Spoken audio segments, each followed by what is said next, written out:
What's up, everybody? Base Llama 3 here to say, better late than never. Today I'm here to review Boruto Chapter 11, titled The New Mission. So the chapter begins with Boruto's gang, the new Team 7, chasing down some bad guys. These guys call themselves the yokai or whatever like that. But before we get to that, Boruto thinks to himself. We see him talking to Sasuke, and as you remember from the previous chapter, or as you might not remember, when Momoshiki was talking to Boruto about his destiny and what's going to happen to his body and stuff, he kind of like stopped time, and they show that the only person who, while he was frozen, could actually see and hear what was going on was Sasuke, and we get to see this happen here. Boruto is telling Sasuke about the square that appeared on his right hand, and Sasuke basically says something akin to, Boruto, I don't want to alarm you, but what's happening to your body is not normal. You might be turning into a freak. So after that, we get back to the mission. So like I said, these guys are hunting down some thieves, that's all they are. They're like petty thieves, I believe. They call themselves the Mujina, which does mean like the yokai. And we see that kind of like the Akatsuki. They have their village headbands, but with scars going through them. Like the guy in front has like a leaf headband. So does the guy to the right. And another one of the guys has like a mist headband, as far as I can tell. So, they're running away. And of course, our gang of Genin, they're all Genin. Our gang of Genin show up to, beat their asses. And we get into a bit of controversy with this chapter, and that's Sarada's outfit. So, we see Sarada here, and, if I can get to the image. We see Sarada here, and, she's dressed, I wouldn't say provocatively. She has a one-piece outfit that does not go down very far. And of course, the big thing, she is wearing high heels. Honestly, I don't think it's a big deal. There are some people that are going really far, saying she looks like a slut or something. I was like, I don't care. First of all, Tsunade wore heels. Not to mention, but I grew up with American comics and stuff like the X-Men cartoon, where I literally think every female X-Man wears heels. It's like, whatever. Overall, I do actually like her new outfit. I like to see it, because of the fact that she has the bandages wrapped around her chest, and it is like a one-piece suit that's all a consistent color. I like to see it as a callback to Sasuke's black outfit from the Chunin exams. Though overall, I am kind of missing her outfit from the movie and the Scarlet Spring special. On that note, if you guys have seen Boruto episode 1, which I'm sure you all watching this video have at this point, she has like a different version of this same outfit here in the first episode, and I actually like that probably the most out of all the outfits she's worn. Here's something though that matters much more than actually what she's wearing, and that's actually her characterization in this chapter. Sarada's always, in the few Boruto things we've gotten her in, she always struck me as a very logical, tactical person who does let her emotions get carried away from time to time. Here, obviously, it has been a few years since Scarlet Spring at this point, and here she is a much more of a playful, kind of flirty person. And it's fine, different, aspect of her character. It was just kind of came out of nowhere when I was reading this for the first time. So, they're fighting these guys. At first it looks like the yokai, Mujina, whatever they're fighting, is way stronger than Sarada, but it's revealed to all be a part of her plan, because, she is still the tactician of the group. Her plan for, Boruto to take the guy on. So the guy runs away, and Sarada, she basically says, it's my plan. He's going to run away, we're going to follow him, we're going to find his boss, but Boruto, being, the son of Naruto, he does not pay attention to plans and just tracks the guys down and beat him. And that's the end of their mission. I guess you could say it was a success.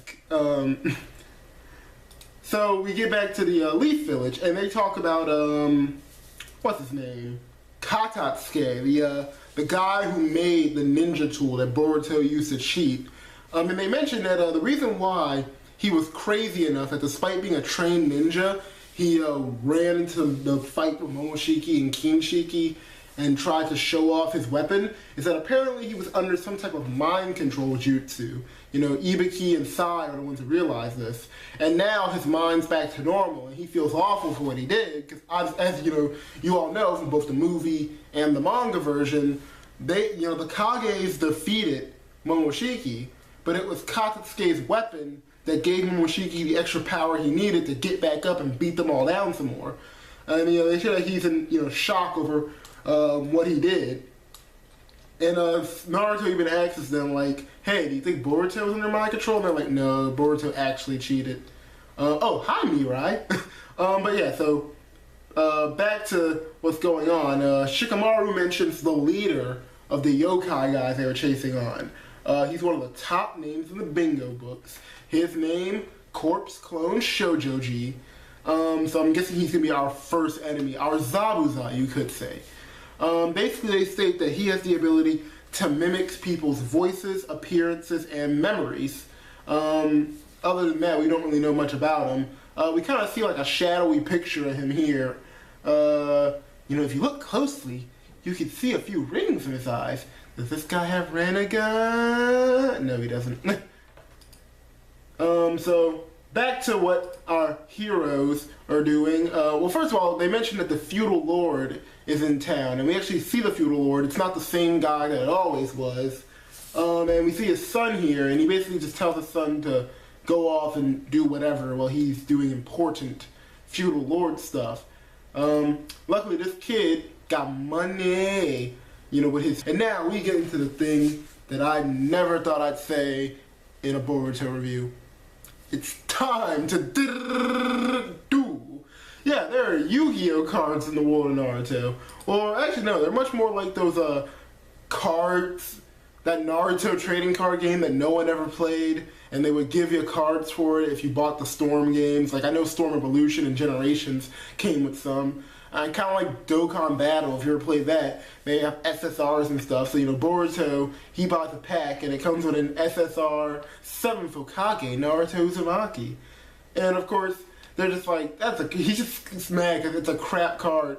Inojin and Shikadai with him, and they're like, hey, that's a super secret rare card. He's like, I heard he has, like, friggin' 9 of those things.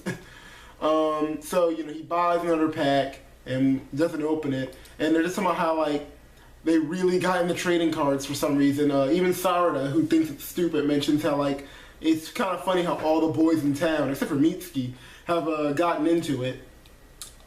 So Metal Lee shows up, and he tells Boruto that Konohamaru called for him. And we get here, and Konohamaru basically asks Boruto to be the bodyguard for Madoka Ikkyu.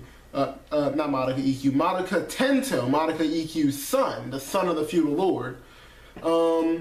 And that's basically where the chapter ends. Boruto has to show him around and guard the son of the feudal lord.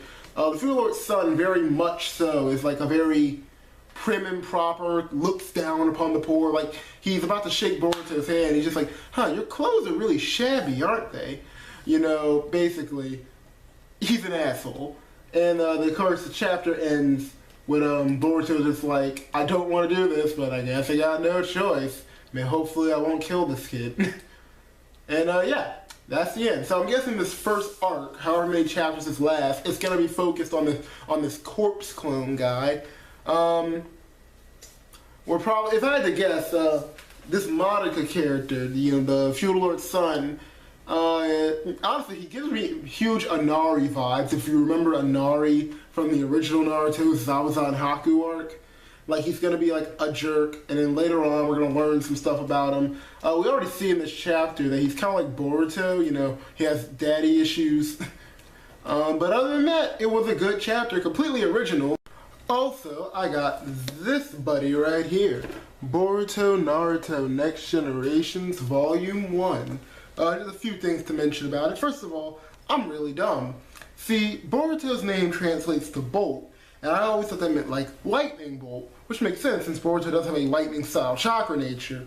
But despite the fact that they have it in both the logo for the anime, the logo for the movie, and the logo for the manga, It doesn't mean bolt as in lightning bolt. It means bolt as in nut and bolt.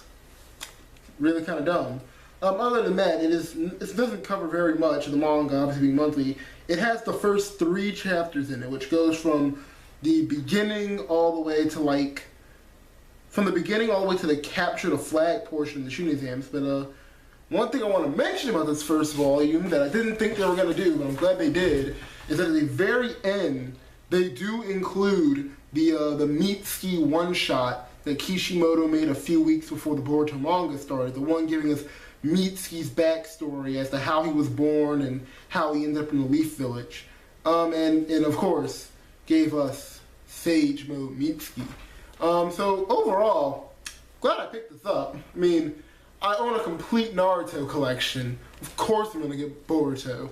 And before I close out the review, I just want to say something. Boruto, my dog, I can understand being so excited, buying a new pack of cards, and just ending up with utter crap. Probably can't even see this. Just ended up with utter crap.